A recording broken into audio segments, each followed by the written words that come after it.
যেই যেই মানে জমিনে নবী সাল্লাল্লাহু আলাইহি ওয়াসাল্লাম শুয়ে আছেন, সাহাবায়ে আজমাইন শুয়ে আছেন, এখন ওইখানে দেখতেছি যে 70টা সিনেমা হল চালু হয়ে গেল। কি একটা অবস্থা! সুবহানাল্লাহ, আল্লাহর ভয় কোথায় কোথায় চলে গেছে। এবং বলিউড হলিউড সব সিনেমা হচ্ছে, গান বাজনা হচ্ছে, মানুষ দেখতেছে মদের বার ওপেন করা হচ্ছে, মানে পশ্চিমা আদলে ঢেলে সাজাতে যাচ্ছে সবকিছু। হ্যাঁ, আর এগুলোর বিরুদ্ধে জুলুম করে, ওই মারামারি কাটাকাটি দাঙ্গা হাঙ্গামা করে দখল করতে হবে, জুলুম করে এটা হচ্ছে না, সমাজে হয় না? ভূমিদস্যু নাই, হরও দাপট দিয়ে সব দখল করে ফেলতেছে। পরকালে কোনো ভয় নাই, আল্লাহ পাক যে কাঁধের মধ্যে 7 তবক জমি চাপাই দিবে, এটা ভয় নাই। মানে মানুষের, আল্লাহ পাক আমাদেরকে হেদায়েত দান করেন, আমিন। মানুষের চিন্তা এখন এমন জায়গায় গেছে, লাস্ট টাইম আমি উত্তরবঙ্গে একটা সফর করেছিলাম, ছেলে পেলে মানুষকে ঠকায় ভিসার প্রতারণা করে মানুষকে মানব পাচার করতেছে। এটা একটা চক্র ধরা পড়ছে। তো এই চক্রের একজনের সাথে আমাদের একদিনই ভাই কোনোভাবে একটা কথা হয়েছে, দাওয়াত দিচ্ছে, সে মসজিদে নামাজ পড়তে আসছে, জিজ্ঞাসা করছে কি করেন, বলছে আমরা এরকম ভিসা এগুলো ব্যবসা করি। তো বলছে এগুলো তো হারাম। তা আপনাকে আল্লাহকে ভয় করে না, ভয় লাগে না? বুঝছেন কথা? তাদের কথাটা এরকম, আমরা জানি ভাই আমরা জাহান্নামে যাবো, নাউজুবিল্লাহ। চিন্তা করছেন কথাটার লেভেলটা কি? আমরা তো জানি ভাই আমরা জাহান্নামে যাবো, মানে মেনেই নিছি আমরা, নাউজুবিল্লাহ। তো এই অবস্থা চলে আসছে। এইভাবে মানুষের জমি দখল করে হতে পারে একটা পদ্ধতি। 2 হচ্ছে সুদের মাধ্যমে। কিসের মাধ্যমে? সুদের মাধ্যমে। এটা হচ্ছে একদম জাজল্যমান একটা মিসাল হতে পারে এই যুগের জন্য। এর মধ্য দিয়ে নগ্ন পদের নগ্ন দেহের মানুষরা উঁচু উঁচু বিল্ডিং নির্মাণ করতে পারে। প্রত্যেকটা বড় বড় বিল্ডিং এর পিছনের ইটের পিছনে প্লাস্টারের পিছনে একেবারে রডের পিছনে সুদ আছে আর সুদ আছে। এমনকি আমি ধরেন যে একটা জায়গায় ভাড়া থাকি, ফ্ল্যাট নিয়ে একটা ভাড়া থাকি, ওই ভাড়া তো আমাকে দিতে হচ্ছে না। ওই ভাড়া হয়তো দেখা যাবে ফ্ল্যাট মালিকরা যারা আছে ওরা নিয়ে ওদের সুদের লোন শোধ করতেছে। এটা সেই যুগ হয়ে গেল যে আমি সুদ থেকে বাঁচতে চাচ্ছি, কিন্তু কোনো না কোনো ভাবে আমিও জড়াই যাচ্ছি। বুঝতে পারতেছেন মনে হয়?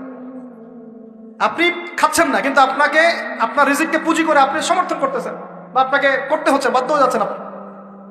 আর একটা ওয়ে হতে পারে, সেটা হলো, একটা কি হতে পারে ধরেন, আমি একটা বলে দিলাম, একটা বললাম অন্যায় দুর্নীতির মাধ্যমে, একটা হচ্ছে কি সুদের মাধ্যমে, একটা হচ্ছে জুলুমের মাধ্যমে। কিসের মাধ্যমে? জুলুমের মাধ্যমে অন্যের সম্পদ আত্মসাৎ করে উঁচু উঁচু বিল্ডিং নির্মাণ করা সম্ভব। তাহলে এখন আমাকে বলেন, এই পুরো সিচুয়েশনের মধ্যে আমরা পড়ে আসি না নাই? তাহলে আমরা কি আমাদের একটু রমজান মাসে নিজেদের নিয়ে ফিকির করা উচিত না, যে আমরা যে পরিস্থিতির মধ্যে আছি এটাকে বোঝার চেষ্টা করা উচিত। এরপরে যে পাপগুলো চারপাশে চলতেছে এগুলোতে ভয় পাওয়া উচিত। কোন দিন আল্লাহর গজব নেমে আসে, এখান থেকে নিজে থেকে বাঁচিয়ে রাখা উচিত, মানে সর্বোচ্চ চেষ্টা করা উচিত দূরে থাকা, এবং একই সাথে এগুলোকে সংশোধনের জন্য ফিকির করা উচিত।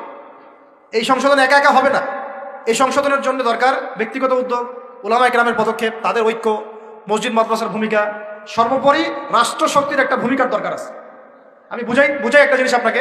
এই যে জুব্বাটা আমি পরে আসি, এটা মনে করেন আপনি হাতে তৈরি করেন, হাতে তৈরি করেন।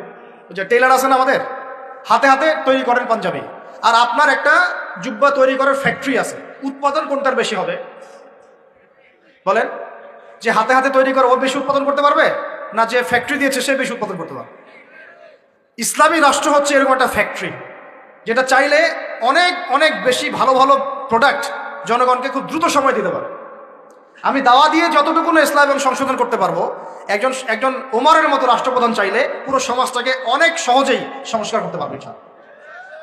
এই জিনিসটার ঘাটতি আছে না নাই? আমরা দোয়া করি আল্লাহ পাক আমাদের প্রত্যেক এলাকার মেম্বার, চেয়ারম্যান, এমপি, মন্ত্রী যারা আছে সবাইকে ইসলামের সহি বুঝ দান করেন, তাদের সবাইকে ইসলামের জন্য কাজ করার তৌফিক দান করেন। তারা যদি সদ উদ্যোগ নিতে পারে সমাজের এই সমস্যাগুলো কেটে যাবে। আর আমরা বয়ান করে, দাওয়াত দিয়ে, মাহফিল করে কতটুকুই বা আমরা কাজ করতে পারবো? কতটুকু করতে পারবেন? বেশি করতে পারবেন না। আল্লাহ পাক আমাদের সবাইকে এই রমাজানে পরিশুদ্ধি অর্জন করার তৌফিক দান করেন। আর একটা খালি ডিপার্টমেন্ট বলে শেষ করবো, আমরা আমাদের ব্যক্তি জীবন তাকওয়ার মানদণ্ডে ঢেলে সাজাবো ইনশাল্লাহ, আমাদের ইবাদত বন্দেগী ঢেলে সাজাবো ইনশাল্লাহ, আমাদের অর্থনীতি, পরিবার ঢেলে সাজাবো, সংস্কৃতি ঢেলে সাজাবো। আর সংস্কৃতির মধ্যে আমরা নবীর সুন্নতের বাইরে যাবো না ইনশাল্লাহ। পশ্চিমাদের, ইহুদিদের, মুশরিকদের কোনো সুন্নতের উপর আমল করবো না ইনশাল্লাহ।